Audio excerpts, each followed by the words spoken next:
This is Taylor. And this is Isaac. And this is Zach. Just checking your Twitter. Did you guys do a guest spot on iconic TV soap Neighbours? We have made a guest appearance, and they said we could share that happened, but it's not going to occur for a little while. So Neighbours fans will have to sort of watch all season long. Yeah. How did that come about? I imagine you're not avid watchers of Neighbours. Honestly, I think it was probably there was somebody over there that was a fan of the band. And actually, when we showed up at the studio, it seemed like there were more than one person.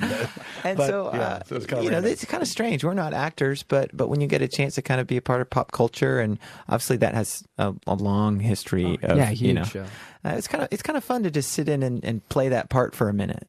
We had a bunch of members of the cast that were asking us questions and coming up and wanting to wearing Hanson t-shirts. So we didn't really know that there was some neighbors Hanson connection until recently, but it was fun. Yeah. Well, as the theme song says, is when good neighbors become good friends. When they're Hanson. That's right.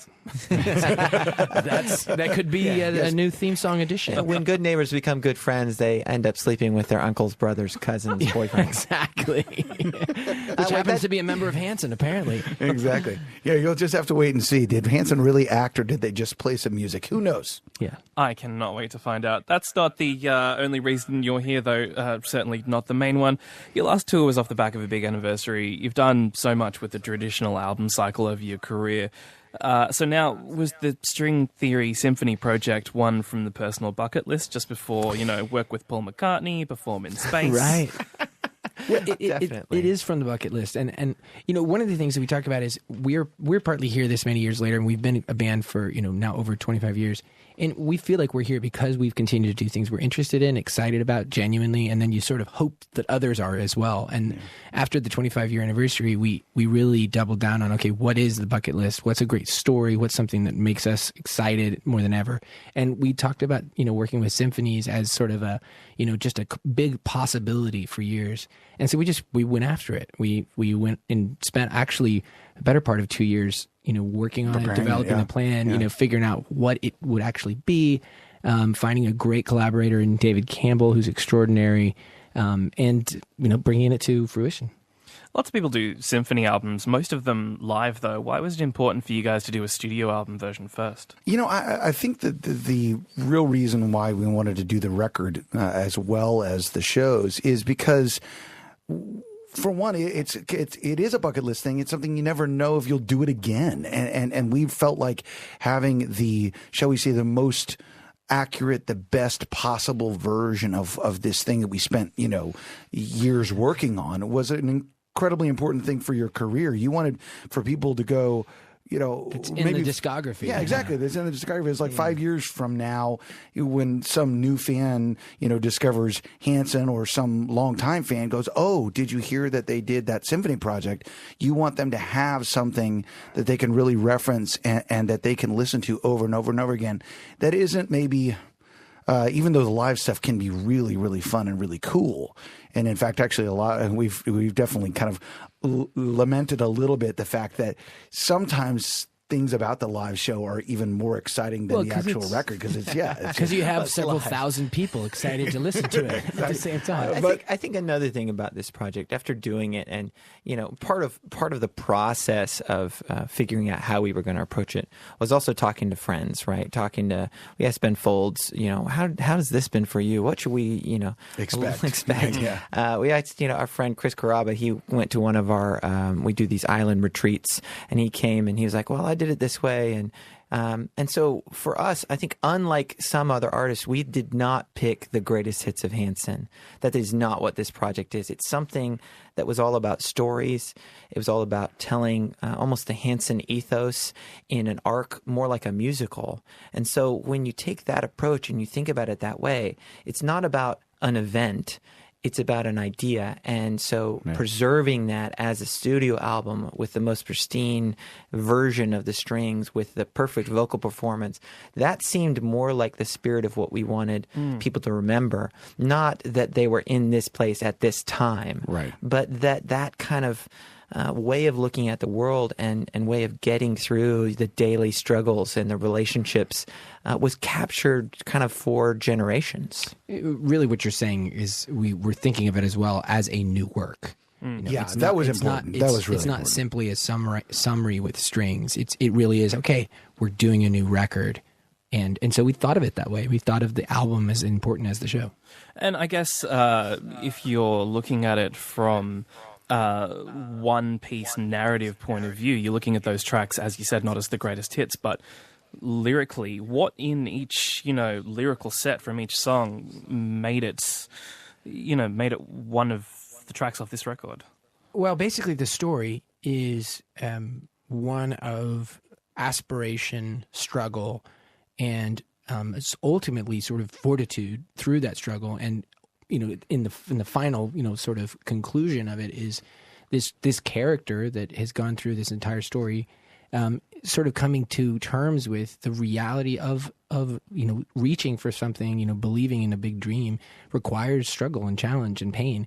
But that is sort of that is what you sign up for if you go for the greatest possibility for your life and for your purpose. And it's one, I think, that theme of sort of aspiration and sort of fighting the good fight, is something that we found is in our story, whether it's the good fight or not. It's the sense of you against the world, against the tide.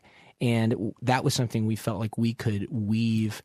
And honestly, it pulls you in when it's not. This is not a romance show. This is really a character that is going up against, the likelihood that he's more likely to fail at the big dream than he is at to succeed. Well, and also I think it's important to say too. I mean, when you talk about a character, I mean, there is, the show wouldn't be that show without songs like "Reaching for the Sky," which is the opening song in both the first half and the second half. And the thing that it makes that song unique is it does literally introduce a character that says, "I have a big dream. Others around me say the dream is impossible and silly, and I'm chasing it for my ego, or I'm chasing it, because it's some irrational thought, and it'll never actually happen." And then he goes through the process of telling the world what he's dreaming about, trying to kind of make good in the world, realizing that there's going to be sacrifice involved, still chasing that dream, and then coming straight into the reality that, you know what? Even if this is a good dream and even if good things are happening, conflict is unavoidable and pain is unavoidable. And then he has to come to a realization that, you know what? It's okay. I'm okay with the pain. I'm going to keep pushing. Right. And so those qualities I think are pretty well articulated in the lyric. And it was and ultimately you have to have new works alongside historical works to really make all of that stuff connect properly. And I think that's one of the coolest things about the show is how seamlessly the old stuff and the new stuff just fit together. Like they were written for one purpose. When you look at your own history, that was part of this project, right? Looking at every song we've ever released, and then adding to that the new ideas that people had and the songs that they were working on still, in their own little home corners. And we realized there are themes in the things we write about, and you can weave those together into a greater story. And if you look at them over time, in a way, it tells our story of how we've gone through life, living this career in the public eye, sort of pursuing music when we were young, when people around us really were doubting us and going like, really? You don't want to just be normal instead of doing those other things? And that kind of came into being as something that we could really share with people in a new way through string theory. That's so damn thoughtful and a multifaceted concept for the record. Has completely framed it for We're pretty me. damn thoughtful, actually. Hanson, damn thoughtful. You're doing 2 dates at the iconic Sydney Opera House, a bucket list venue for a lot of people. Generally, Definitely. Are you hitting a lot of venues you never played before on this tour? Yeah, there have been some really amazing places that we've never played. Playing the Greek Theater in Los Angeles was awesome. Just such a great place to have the symphony there. And that show in particular, having David, who was our arranger, conduct the show, that made that special. Yeah. Sydney Opera House is definitely a bucket list. You could almost say it's a reason why we wanted to do string theory. It's like, well, but what if we get to play Sydney Opera House and we pack it out with a symphony? What if we did that? Okay, That may have come up in the first few weeks of us And talking then not about only the what if we symphony did show. that, but what if we did that twice? Twice. Right. Exactly. Well, we couldn't let ourselves say twice. We just wanted to say at least once. Yeah. Yeah, exactly. But I do think one of the things that's cool about this whole project is Zach was alluding to it. There are these themes, but we've said from the very beginning, I mean, even if you look back at early interviews, I mean, we're boring. We've talked about this from the beginning. We're here for the music, and we're here for the music. That's what we've always said. Now, we enjoy what we do. We don't take ourselves too seriously. We have a great connection with a lot of fans. We don't mind taking the piss out of people, including ourselves. But the truth is, we are here for the music, and so with that show, when you go see the show, what's really interesting about it, I think is really kind of cool and special, is it's the first time we've composed a work that we have fully written down on sheet music, the parts and the structure, and it will live on. And we're, you show up in a place, and you show up in a place like Belgium, and and you've never met this orchestra, you've never met this conductor, you put this music in front of them, and 3 hours later you are performing a very intricate work, and that says it's about the music. It says it's about the music in a way that no matter how many times we say it, it couldn't be better said than the fact that you can do that. And we get this joy of the big cliche, music is a universal language. Well, it actually is. Literally on sheet music. So it's one of I think that's one of the secret kind of weapons of this project is it doubles down on this message that we've sort of said, hey, this isn't about fame for us. It's not, money's always great in fame. That sounds fabulous. But this is about music. We'd be doing it in a garage, so thankfully we're not. And for the first time, you're formalizing a lot of the stuff you've written, just off the bat, you're formalizing it in written form. You guys are obviously pros. You've toured together for a very long time. Symphony orchestras, by their very nature, are professional. When you get together, do you spend any time working over things beforehand? Do you get a rehearsal? Yeah. There are definitely things that you have to kind of work through. I mean, amongst other things, one of the most interesting things about this is, it's a little bit like two completely different disciplines of the same kind of principle. I always kind of tease it's a little bit like, putting a NASCAR driver in a Formula One car or vice versa. Either way, you're both driving and you're both driving fast, but the principles of the actual race are different, and so you're combining. We're definitely NASCAR. Probably. You see, different things have become apparent. Now we know what to look for, but like certain songs where we'll be counting in 4/4 because we're sort of from a band environment, but the symphony is going to count in 2/2. in 2/2 because the way they read music, or where we'll double time the click in our heads, and so if they listen to the metronome that we want to hear, they'll play the song double speed. That's there are things like that you look for, and you're going to have to run over and double check. Yeah. It's kind of more about communicating, making sure that the purpose is stated in the very front, so that everyone knows what they're working with. And also, certain rhythmic elements are really, really interesting and important because you combining having a traditional kind of band drum kit with an orchestra. There are some details about that. Syncopation. Syncopation. Bum, bum, bum, Yeah. bum, bum. How much Those am I kind of swinging that riff or not? rhythms. Yeah, exactly. You also find out that regardless of people's disciplines and skills, that it's all relative because people are still similar to their collective group. Like if you're in Glasgow, the symphony can really drink. Surprisingly, if you're in Pittsburgh, I have a few videos of that. if you're in Washington D.C., they're much more familiar with contemporary works like as they are in L.A. because there are these bigger markets where there's a lot more crossover artists that are coming into these iconic rooms, and so they're like, oh great, we were just with Paul McCartney. If you're people are, you learn a lot as you go around because you're like, oh, this is a symphony. They're like this other kind of type of, musicians, but there's still a reflection of their neighborhood and their country and their city. You imagine, a symphony orchestra as the same everywhere you go. They're coming in. No, they've got their particular talents. They're reading off sheet music, but they're all different people. They're different works, Absolutely. different cities. Yeah, absolutely. Which is it's a pleasure. Yeah. I mean, it's a cool thing to get to come into any given town and sort of realize that you're not just playing with somebody. You're playing with that town. You're playing with the great musicians from that city, that area. It makes it a little more fun. We're gonna have a lot of thank you cards to write. A lot of So people. many thank you. So many. So many thank you cards. Now, Newcastle doesn't have its own symphony orchestra, so you get off lightly this time. But is there any movement on the Bring Hanson to Newcastle campaign for next time? Wow, gosh, man, those girls, the fans that have been driving that, good on them. Yes. It's their movement. We continue to want to come.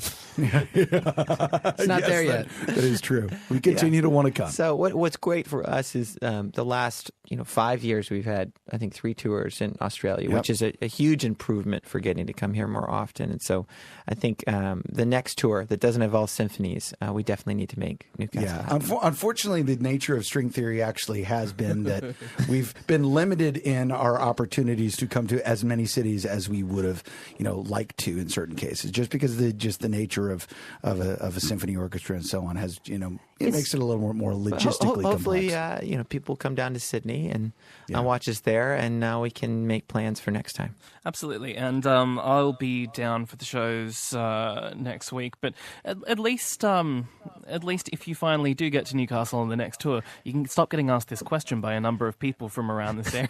Yeah, I mean, that's incentive enough, actually. What I will say is Aussies are persistent. Yeah, God bless them. And letting all joking aside, we definitely, I know it sounds a cliche, but we truly mean it, is we definitely wouldn't be here without the fans that have continued to support us. So the fact that there's that, hey, let's come, please come to Newcastle, very much appreciated. Absolutely. And just a minute and a half left to go on these lines, but out of each of the three of you, which is your favourite sort of orchestral moment on this record across the board? Something that floored you in a track? I'll tell you the one that actually got me the very first time. It was right after we had finished all the arrangements. We were going through our first set of rehearsals in Tulsa. David had come in, and first time that we're all kind of getting, our sheet music organized and looking at everything and talking about it. Obviously we've been hearing all of the different kind of versions and renditions of things and having all that feedback. Done the recording. And done the recording and all that. Yeah, exactly. But David comes in and he starts rehearsing the orchestra, and there's a song called Breakdown, which has been around for a really long time, but it's never made a record. And it basically took 15 years for this song to make it to a record. And he starts rehearsing the orchestra, and they start playing a portion of that song. And I will honestly say it made me very emotional, because it was like, wow. I mean, even thinking about it now, actually, it kind of is getting me. There's something... It has big, profound, sweeping melodies. It sort of personifies a big part of what this story of this show is. And exactly, realizing that that Breakdown is basically saying, "Hey, welcome to pain. It's all right. We're all going to have it. We're all going to go through it. You'll be back, and it's all right." Right. And for me, it was just about the fact that song had finally found its place, and in a sense, it's kind of a reflection of string theory as a whole, which is, wow, these songs have a new special place in our own musical history and life. So. One of my favorite things about this show is getting to share music that has been released, but sort of in a new light. And so there's a particular song near the end of the show called "No Rest for the Weary," which has been released only to our online fan club, but now became a part of string theory. And this one in particular, it took a minute to get the arrangement right, but when David sent back the final version, and you hear the lines on the chorus, bum bum bum bum da da da da, it was just, there was a moment we all just sort of looked at each other like, shit, that is awesome. That's never going to be the same after that. Yeah, we can't play it without the strings, I don't think. Just realized that we're not live. Yeah, so it's my turn now. I mean, you can't pick favorites but there are moments. I'm going to just pick a couple key ones. Please. And people can get the record; they can check it out. It is the show as a record, but the open of the show is really important. Reaching for the Sky, it starts small. The ability to start a show and an album with a very, very quiet beginning is something that you rarely get to do. Usually it's like boom, hit them hard, So this starts beautifully and simply, and introduces the symphony in a really elegant way. The song Siren Call is one we featured as more of a single, and it's very dark and it's very brooding, and it really features the symphony almost entirely. The music is almost entirely the symphony, and it's just a very sort of chilling moment in the show. And then, not to pick two piano songs, but the song Me, Myself, and I, which ends the first half of the show, it seems like it's one where the symphonies often comment on it because there's more room for interpretation. It's a real ebb and flow. But what it's cool about that song to me is each of us take a verse, each of us tell a part of a story, and it really feels like we are doing something together with the orchestra, and we're sharing a moment. And that's where live music, man, it's just like the live experience, you just can't, as much as a record is great and is a really wonderful recording, when you're on stage playing that song with that orchestra, it's just really it's special because it's like a shared moment that you just really couldn't create without that together. Excellent. And people can go and pick up String Theory now. It is out, but if you want to feel that impact of a full orchestra, you are playing 2 shows next week at the Sydney Opera House. And I could not more highly recommend the docuseries on each of the tracks off the record. For a music nerd like me, that's a spectacular edition. I devoured those.